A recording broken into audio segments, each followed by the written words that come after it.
पिछले 30 सालों से जो हम लोग देख रहे हैं, जब से नीतीश कुमार की सरकार बनी है या इससे पहले जो राष्ट्रीय जनता दल की सरकार रही है, मिथिला की विकास की बात पटना में होनी ही बंद हो गई है। कोई भी प्रोजेक्ट आए वो 5 साल 10 साल 15 साल इसलिए जानबूझ के लटकाया जाता है कि उसके बाद उस प्रोजेक्ट का नाम लेवा ही कोई ना बचे और वो प्रोजेक्ट बंद हो जाए ताकि मिथिला का विकास ना हो। मुझे तो ऐसा लगता है यहाँ बैठे बैठे कि जो भी पटना में हमारे मुख्यमंत्री बैठे हुए हैं या जो भी हमारे बड़े बड़े आज के डेट में नेता बैठे हुए हैं, उन्हें मिथिला के विकास से कोई लेना देना नहीं। देखिए, हम लोगों ने पिछले 4 सालों के दरमियान देखा है कि दरभंगा एम्स की बात जब भी आती है तो डीएमसीएच की बात आती रही है। एक बार केंद्रीय टीम आई थी डीएमसीएच और वो डीएमसीएच का दौरा की, उसने पूरे डीएमसीएच के जितने भी जमीन है उसका सर्वेक्षण किया और बताया कि ये लो लैंड है, उसे छांट दिया गया। फिर दूसरी बार केंद्रीय टीम आती है और बिहार सरकार केंद्रीय टीम से वादा करती है कि ये जो 2 फीट 3 फीट का लो लैंड बता के जो आप जिस जमीन को आप छांट रहे हैं उस जमीन को हम भर के एक रंग करके रोड के लेवल में लाके उसको हम आपको सौंपेंगे। उसके बाद दूसरी बार केंद्रीय टीम ओके करती है कि नहीं, यहाँ पे एम्स का निर्माण होगा। जहां पर 2 बार छांट देने के बाद केंद्रीय टीम आती है और उसका हस्ताक्षर करके जाती है कि इसका निर्माण होगा, तब जाकर ये प्रोजेक्ट बनेगा। और हमने देखा है कि पिछले 1 सालों से लगातार डीएमसीएच की भूमि में मिट्टी भराई का काम लगातार चलते जा रहा है ताकि वो केंद्र सरकार को हस्तांतरित हो, वहां एम्स बने। बोलना चाहेंगे? हाँ, यही तो सवाल है, सबसे बड़ा सवाल है कि सोभन में जो आज से 1 हफ्ता पहले बिहार सरकार के कैबिनेट ने प्रस्ताव पास किया है कि सोभन की जमीन पे दरभंगा एम्स का निर्माण होगा। दरभंगा एम्स आज से पहले डीएमसीएच की जमीन पे बनने वाला था। केंद्रीय टीम उसे 2 बार छांट चुकी है लो लैंड बता के, जबकि सबको पता है, पूरे दरभंगा वासियों को पता है कि वो 2 से 3 फीट गहराई है पूरे दरभंगा के एरिया के हिसाब से। जिस सोभन में अभी लैंड दिया जा रहा है वो सोभन का लैंड 10 से 15 फीट गहरा है। रोड से बांध के किनारे में वो जो जमीन है 10 से 15 फीट गहरा है।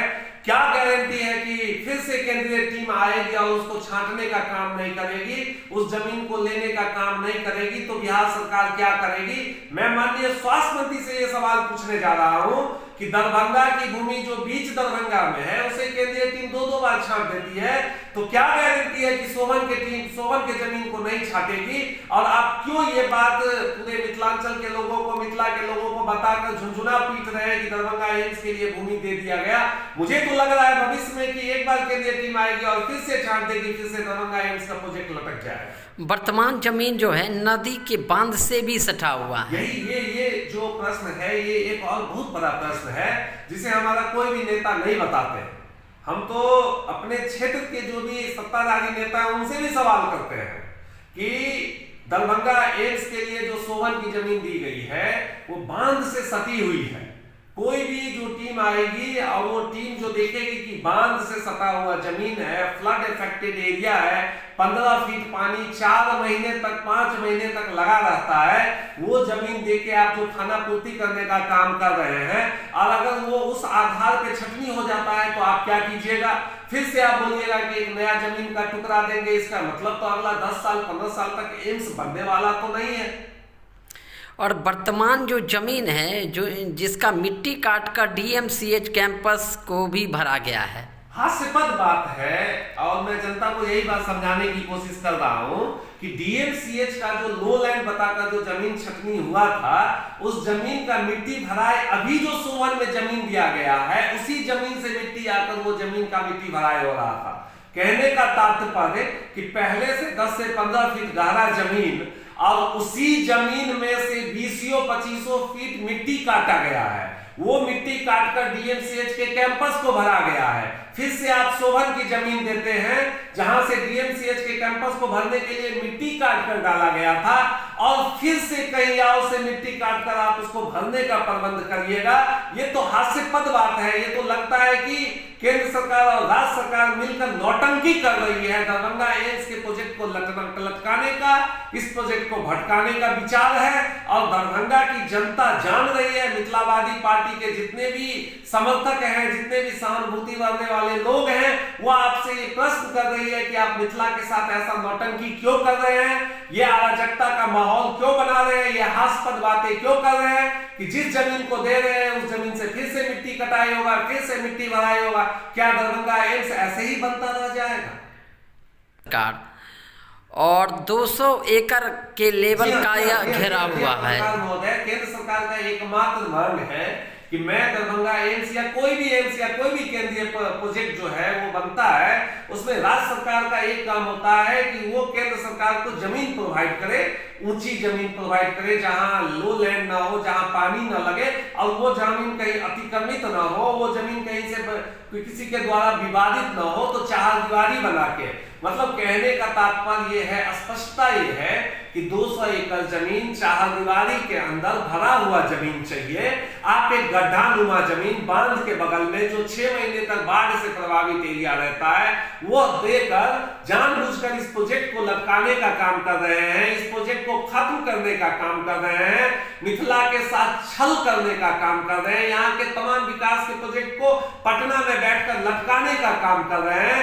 यही बात मैं आपके माध्यम से इन सब नेताओं से पूछने का काम कर रहा हूं। जिस जमीन को राज्य सरकार अपना बता रही है, वो 100 सालों से किसान द्वारा वहां पे जोता जा रहा है, इस पे आए ये भी बात है कि सोवन में जो जमीन राज्य सरकार अपनी बता रही है, पिछले सैकड़ों सालों से किसानों द्वारा जोता जा रहा है, पिछले सैकड़ों सालों से किसानों द्वारा खेती किया जा रहा है। आप जो कहते हैं या केंद्र सरकार जो कहती है कि मुझे विवाद रहित जमीन चाहिए, बिना विवाद के जमीन चाहिए, हम तो कहते हैं कि मुझे ऐसा लगता है आने वाले भविष्य में 15 साल 20 साल के लिए वो विवाद में फंसने जा रहा है। फिर से हल्ला हंगामा होगा, किसान आएंगे, लोग आएंगे, जो वहां खेती कर रहे हैं वो आएंगे, मतलब एक विवादित जमीन देके इस प्रोजेक्ट को खत्म करने की जो बात चल रही है, उसी का ये दिखावा कर रहा है। केंद्र और राज्य सरकार ने मिलकर मिथिला के विकास के लिए क्या बना दिया? कभी केंद्र सरकार किक मार के इधर पहुंचा देती है, कभी राज्य सरकार किक मार के इधर पहुंचा देती है, कभी केंद्रीय टीम आती है, वो कहती है कि एक्स करना चाहिए, राज्य की टीम वाई करना चाहती है। इन लोगों के बीच समन्वय का अभाव दिखता है। कभी भी, मैं तो कहता हूं पिछले 15 सालों में भारतीय जनता पार्टी, जनता दल यूनाइटेड की सरकार रही है, डबल इंजन की सरकार रही है, तब भी एक भी विकास का प्रोजेक्ट जमीन पे उतरता हुआ नहीं दिखा है। तो हमें ऐसा लगता है कि दरभंगा एम्स के लिए तमाम तरह के जो भी नेता हैं, जो भी सांसद हैं, जो भी विधायक हैं, जो भी मंत्री हैं, या पटना में बैठे हो या दिल्ली में बैठे हो, ये जानबूझ के नौटंकी कर रहे हैं, जानबूझ के इस प्रोजेक्ट को लटकाने का काम कर रहे हैं। इन्हें विकास से कोई लेना देना नहीं है, इन्हें बस जनता को ठग के वोट से लेना देना है। इस बार के तमाम चुनाव में जनता एम्स के मुद्दा पे सवाल पूछेगी, और हम लोग भी मिथिलावादी पार्टी के बैनर तले एक बहुत बड़ा यात्रा दरभंगा के जिला में, दरभंगा के गांव में निकालने जा रहे हैं। 1 मई मजदूर दिवस के अवसर पर हम लोग इस यात्रा का शुभारंभ दरभंगा के श्यामा माई मंदिर से करेंगे, जो प्रत्येक गांव में जाएगा, प्रत्येक पंचायत में जाएगा, और दरभंगा एम्स के नाम पे जो खिलवाड़ हो रहा है, दरभंगा एम्स के नाम पे जो धोखा देने का दरभंगा के जनता को काम किया जा रहा है, मिथिला के जनता को काम किया जा रहा है, 2 करोड़ जो दरभंगा, मधुबनी, समस्तीपुर, सहरसा, सुपौल के जनता है, उन्हें लगातार ठगने का काम किया जा रहा है।